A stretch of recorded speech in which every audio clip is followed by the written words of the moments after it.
Hi, this is Mike Marshev, and today we're going to be talking from the mailbag. I received this email the other day that was quite alarming, and I want to share some thoughts with you because this is a very common email. This is a common feeling. This is a common phenomenon. This is a common emotion. I think you get the picture.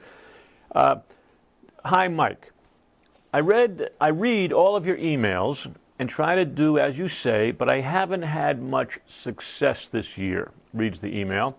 I'm finding out through the back door, that that my customers have been booking their own travel through the back door, even though they have been sent documents and communications from me and explaining why they should use me, why they should use a professional travel agent.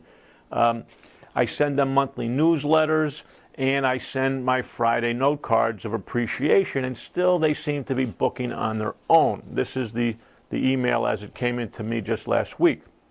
Maybe they're getting too much of me and decided they would do it themselves.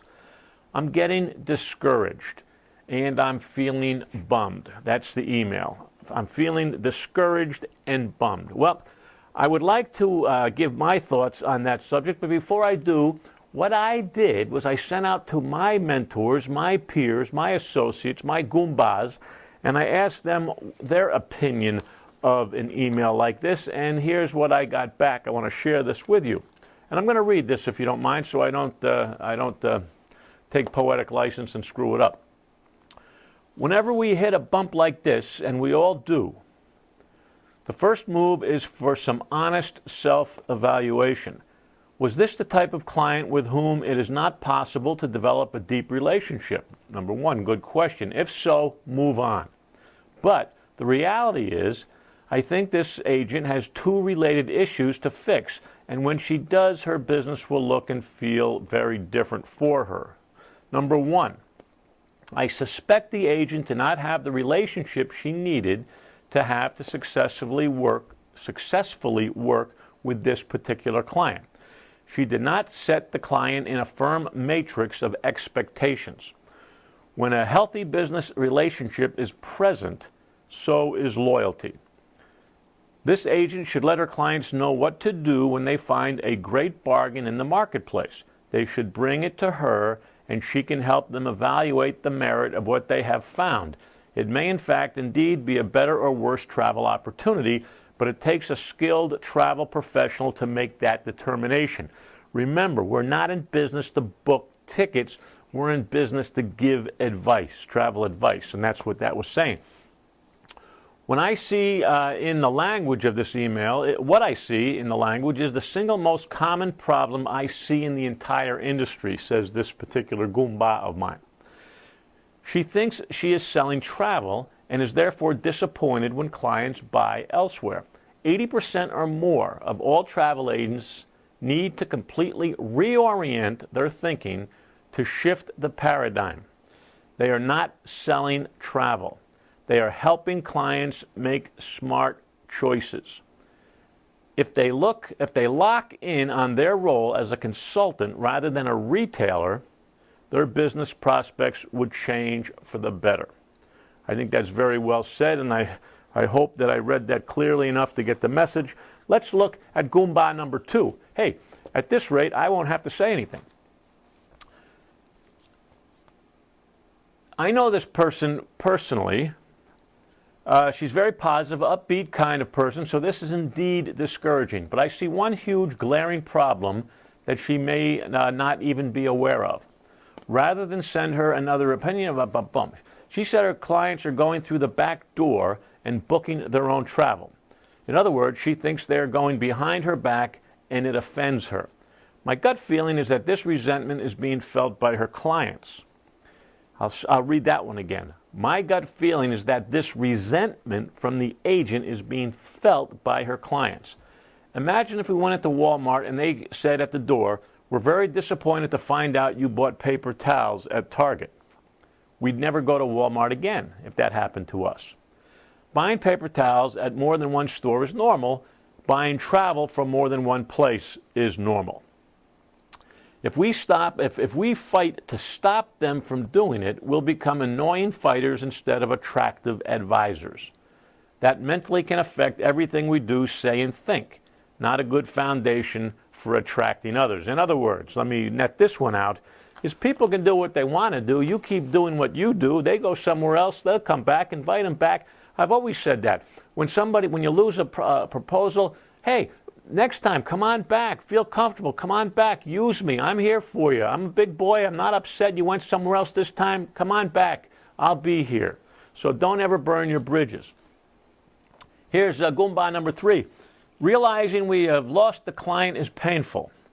Some will tell us why they have left us, but most won't. They just drift away and stop returning our calls and emails. When I realize I might be losing a client, I have learned that the harder I push, the further away they'll go. I don't know if that's farther or further, but who cares? So here's what I do. Rather than express my disappointment, which could give them guilt, which is not good, I recategorize these clients and redirect my energies as follows. I put them in my keep in touch bucket. I never stop expressing gratitude for their prior business. And I update them occasionally of my great achievements. Key, I have no expectations of any follow-up. Therefore, I can never be disappointed. Sometimes they'll surprise us with an opportunity. When we do reconnect, I find out that they have never stopped loving me. They just had other circumstances that pulled them in different directions, having nothing to do with me. I've said that a million times. Don't take it personally. It's not about you. They have reasons of their own. You keep doing what you do. They keep doing what they do. When you come together, that's great. But that's serendipity. How's that? Best advice here, never close the sale. Always keep touch, always. I also redirect my energies to replace that lost revenue. Good advice. My first strategy is to ask customers for referrals. Those are the easiest sales to make. And then I set out to generate brand new business. One more note. Sending them those tip sheets are nice, but it all comes down to this. You must be remarkable. Be a remarkably good person and a good business person. Now let me try that one again. Be a remarkably good person and business person, and you'll be a magnet for the things you want most, like their business back again and lots of new business too. Right now, move on, stay friends with them, but move on. There's a ton of people who need a remarkably good travel agent. I bet you can help them. So this is absolutely good sound advice, and the bottom line is, we all go through this. I don't care what industry you're in. We get high points, we get low points. We can't take it personally. People have their own agenda. Let them have their own agenda. We just keep sending our tips, keep sending our newsletters, keep answering the phone, keep smiling, keep an update attitude. That's all we can do, and the world will find their way to us when the world is ready to find its way to us. It's as simple as that. But don't get dejected. Don't get bummed out, because it's just a waste of time. Who's next? Hey, here's a quote for you. Barry Diller, Paramount Pictures tried to buy QVC, or vice versa. I don't know. I forget. But they said, Barry, you just lost $1 billion deal. $1 billion deal. That's more than you just lost. $1 billion deal. How do you feel? And Barry Diller looks into the mic, looks into the camera, and he says, how do I feel? They won. We lost. Who's next? And that's the attitude we have to have, is who's next? Who's next? Okay, you win some, you lose some, who's next? Howard Cosell interviewed Jimmy the Greek, and he said, Jimmy, what do you like best in life? Howard, that's easy. I like to win. What do you like second best in life, Jimmy? That's easy. I like to lose.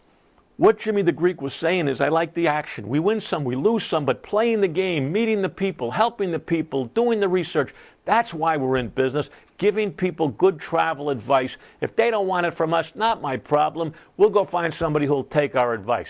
Stay up, stay upbeat, keep doing what you're doing, and you heard it from me, you heard it from these other Goombas. That's the way to do it. I hope this helps.